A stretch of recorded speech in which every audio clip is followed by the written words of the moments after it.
Myself, T. Gurunaidu, working as a associate professor in the Department of Electrical and Electronics Engineering. Today, I would like to present power electronic converters and AC drives. And the previous session already we are discussed the two chapters in terms of induction motor speed control. One is vector scalar speed control technique, another one is for slip ring induction motor, slip recovering methods also we are discussing. Today in this session we will discuss about the vector control of induction motor, their principle, direct vector control, and the implementation of block diagram and estimation of flux and rhythmic operation. These are the things we are discussing from the third chapter. Here the vector means we know that both magnitude and phase we are considered, and it is we are saying as the motor vector means we need that we can know that both parameters we can use, and phase and magnitude, and we are taking as a equivalent circuit, and we are writing as the equivalent torque equation in terms of armature and the field current and the corresponding phasor diagrams we are shown in this figure. And we know that here DC motor how we are controlled, and here also the equivalent the circuit we are applying in terms of coordinate transformation method we are using in terms of DQ, and vector we are taking, and inverter we are using. Here ID means induction motor, and it is indicating as a IF. Here IF we are mentioned in terms of a DC motor. IQS means quadratic axis, that is the armature current, that the corresponding torque equation also we are budgeting in terms of current either in the flux and current. So here the mathematically we are shown that and we are writing in terms of a equivalent circuit. The induction motor, that equivalent circuit in the starter side parameters, and these are the rotor parameters we are simplified, and here in terms of LM and R, small r means it is the rotor indicating, R suffix R by S. S means already we know that it is a slip indication. So here the equivalent of the total current we are writing as a root of in terms of a direct and quadrant of the axis of sphere.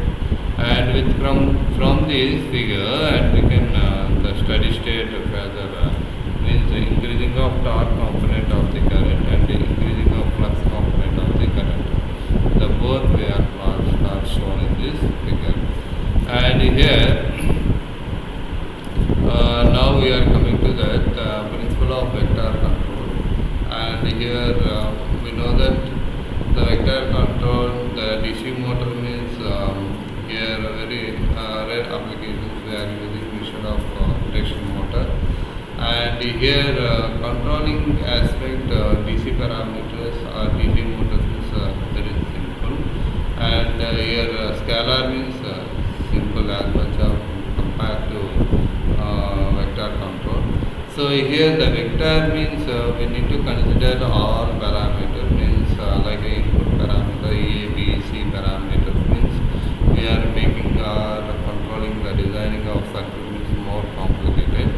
So here we are minimizing the effective and with the help of mathematical transformation models, that is that ABC what we are having, that we can convert in terms of a DQ model, and with the help of this DQ model that we are starter side we are saying IDS, IPS, and these are we are converting in terms of the electrical parameter with the angle of in terms of cosine and sine angle, and the machine model we are making this. And similar way, that motor we are controlled or with the help of mathematically we can control with of a control circuit that we are saying as a inversion transformation.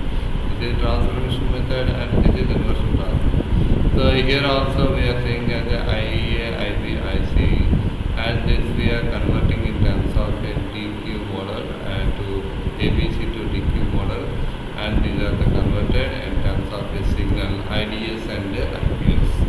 In terms of a current, we are written in terms of a current parameter, that is the IDS and the IPS. Already I said in terms of a DC motor means armature and field current, and in case of AC means that we are saying as ABC coordinate conversion, we are writing this one. And a similar way here in terms of a flux and this one angular displacement also we are mentioned this one. The inverter is omitted from this diagram. Principle of vector control. The control of two inverter transforms are performed and synchronous DQ to the stationary and DQ reference frame from DQ to ABC we are converted. Here direct means field orient current control method, and here rotating angle that is IQA vector with the respect to the starter flux phi suffix QR starter, and it is being directly determined by measuring the area flux. Indirect means field orient current control. Field orient current control. Here rotor angle is also being measured indirectly, such as by measuring of the slip speed. So this is we are calling as an indirect field orient current control. Now we are coming to the direct vector control means the field angle is calculated using the terminal voltage and current or Hall sensors or flux sensor winding we are using. The block diagram we are shown here. This we know that direct vector control, and this is VD bus bar voltage, VDC or VDC. You know, three-phase supply, and that we are converting in terms of VDC or VD we are converting. Means voltage fed inverter we are shown, and here that is we are fed to the motor. And with the help of the sensors, here with the help of the sensors, and we are measuring the rotor speed, and at the same time means it's indicating as a like a PTCT we are calling potential transformer rating number, and with the help of we can measured in terms of the voltage model estimation purpose. And here with the help of these parameters and angular this we can make in terms of the signals 2Q model to 3Q model, and that is the IA, IB, IC. These are the input gate pulses, and that we are in terms of a PWM pulses we are fed to the VFI, voltage fed inverter. These pulses we are connected means we can able to apply our desired speed of the motor. So this type of already we know that vector and indirect vector control and direct vector control, and this method we are saying as a direct vector control block diagram of the rotor pulse. And here that direct vector control is phasor diagram shown in the correct rotor orientation, and here this waveform, so we can know that flux vector estimation method, one more method, it is we are calling it indirect vector control, and we know that here with help of this circuit we are estimating this one, the fluxes we are estimating and how we are calculating from the equivalent circuit respect to QS and DS we are equivalent circuits we are measuring. And here with the help of this mathematical equations we can obtain in terms of the fluxes flux leakages, IDR and IQR, these are we are obtaining.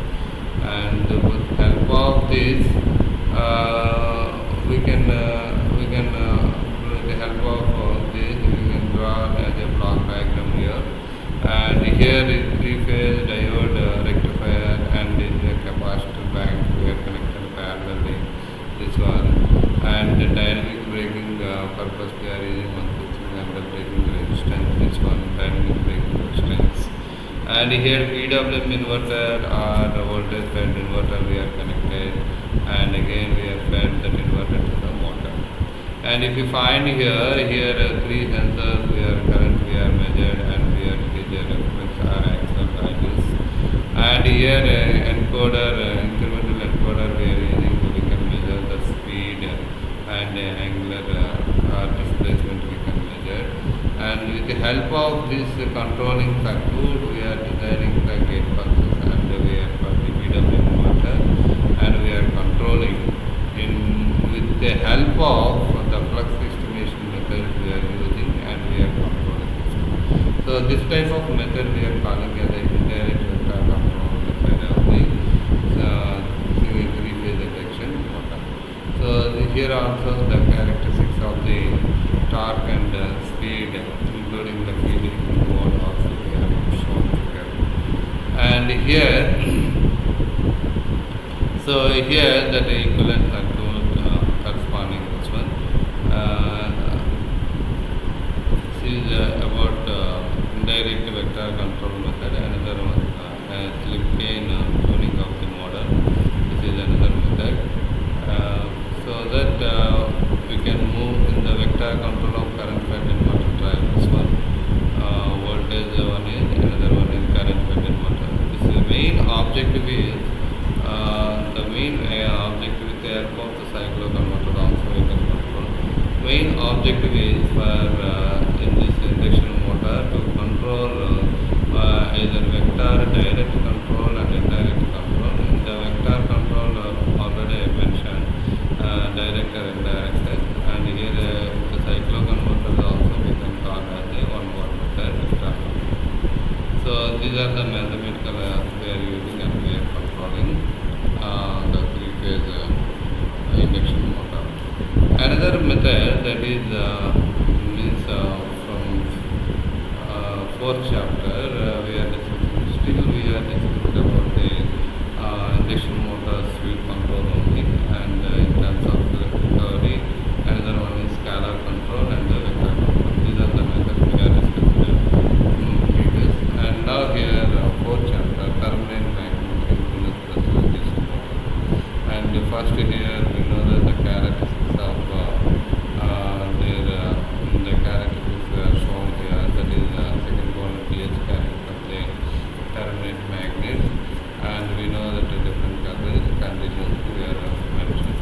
And here our main objective is constant torque angle or the unity form factor control, and the constant of nature plus control. These are the we are shown in this figure.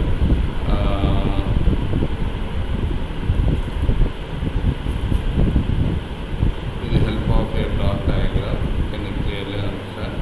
See here, it is a permanent magnet impedance motor, and here also we are taking as what about here the encoders we are using, R sensors we are using, and the angular R speed we are measured, and with the help of the speed and the speed controller and flux weakening and the constant torque control means these are all control circuit we are using, and we are designing as a PWM pulses, and these PWM pulses we are fed to the inverter, and it is a control logic circuit, and we can able to control the permanent impedance motor, and the constant torque, constant power factor, and these are mathematically we are justifying, and we are solving the, or we are applying the desired values of the speed. The screens we are shown in this one. And this is speed control designing of block diagram. This is another one is the magnet and the brushless DC motor we are controlling here. And both we are similar here, and the objective is here how we are controlling, how we are the speed of various methods we are employed for this. This is also same. So here The finally we can say as that is reluctance motor, speed control motor. Speed control means 1 minute. We know that the constitutionally the speed reluctance motor, and here with the help of the power electronic devices we can control. And here mainly we are using general purpose of industrial and applications which were compressor, pumps and everything else. Domestic drives we are using, electrical vehicle application, aircraft application, servo drives we are using.